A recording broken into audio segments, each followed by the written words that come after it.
Hi friends, welcome to our channel. Bollywood బాద్షా షారూక్ ఖాన్ తాజాగా గాయపడ్డారని వార్తలు వస్తున్నాయి. ఆయన నటిస్తున్న కింగ్ సినిమా షూటింగ్లో ఈ ఘటన జరిగినట్లు తెలుస్తోంది. ముంబైలోని గోల్డెన్ టొబాకో స్టూడియోలో భారీ యాక్షన్ సన్నివేశాల కోసం ప్రత్యేక సెట్ వేశారు. ఆ యాక్షన్ సీన్ చిత్రీకరణ సమయంలో షారూక్ ఖాన్ కండరాలకు గాయమైనట్లు సమాచారం. గాయాల కారణంగా వెంటనే షారూక్ ఖాన్ టీం ఆయనను అత్యవసర వైద్యం కోసం అమెరికా తీసుకెళ్లినట్లు బాలీవుడ్ మీడియా పేర్కొంది.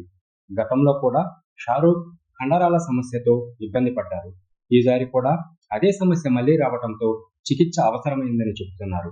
అయితే అభిమానులు పెద్దగా ఆలోచించాల్సిన అవసరం లేదని, షారూక్ పరిస్థితి స్థిరంగానే ఉందని మీడియా తెలిపింది. వైద్యులు షారూక్ ఖాన్కి కనీసం 1 నెల విశ్రాంతి అవసరమని సలహా ఇచ్చినట్లు సమాచారం. అయితే ఈ వార్తలపై షారూక్ టీం లేదా ఆయన వ్యక్తిగత మేనేజర్ ఇంకా ఎటువంటి అధికారిక ప్రకటన ఇవ్వలేదు. బాలీవుడ్లో అత్యంత ఆసక్తిగా ఎదురుచూస్తున్న సినిమాల్లో కింగ్ కూడా ఒకటి. ఈ సినిమాకు సుజయ్ ఘోష్ దర్శకత్వం వహిస్తున్నారు. సిద్ధార్థ్ ఆనంద్ నిర్మిస్తున్నారు. ఇందులో షారూక్ ఖాన్తో పాటు ఆయన కుమార్తె కూడా కీలక పాత్రలో నటిస్తున్నారు. అభిషేక్ బచ్చన్ విలన్గా, దీపికా పడుకునే, రాణి ముఖర్జీ, అనిల్ కపూర్ కీలక పాత్రల్లో కనిపిస్తున్నారు. షారూక్ ఖాన్ ఇప్పటి వరకు 80కి పైగా సినిమాలు చేశారు.